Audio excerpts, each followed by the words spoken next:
Ég vaknaði á sunnudagsmorguninn og sá þá allt í nýju ljósi. Hún lá þarna við hliðina með blessunin og myndi mig á belju í fjósi.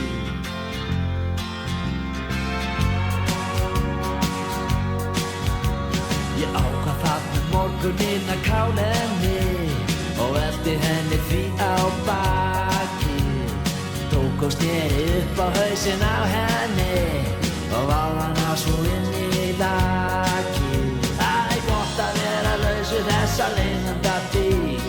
Hvað á ég nú að gera við þetta lík?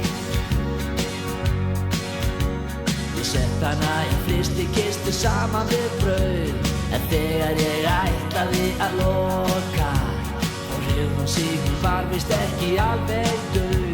Ég ákvað þarna aðeins að doka.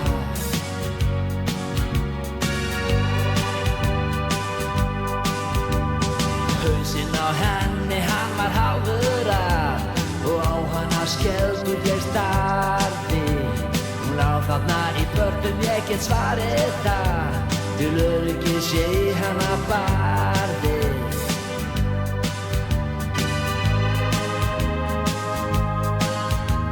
Hún öskraði og kom þar með upp sig, augun voru stjörfar ótta.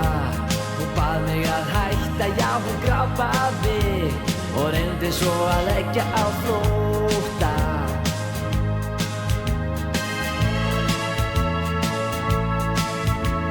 En ég var sneggur og greip í hennar hár og í það fast ég reykti.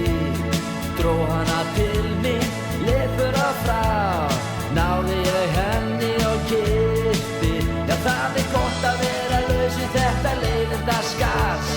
Hvað á ég nú að gera við þetta hlass?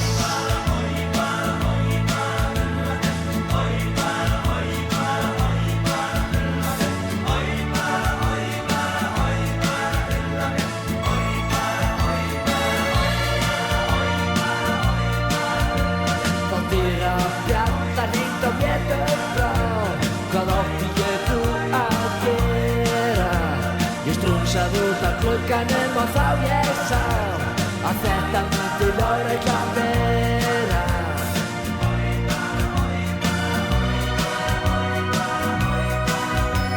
Ég ákvaði því að fela mig og fór ofan í frystikistu. Þarna myndi löggan aldrei finna mig, allavega ekki í fyrstu.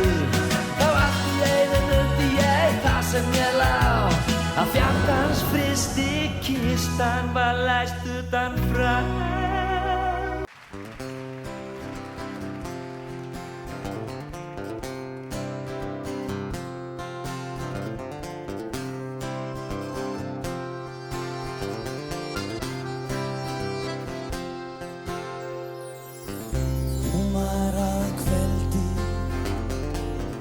Nóttin læðist inn, logn í dalnum, rætist draumur minn. En útibúnum augum horfið þú til mín.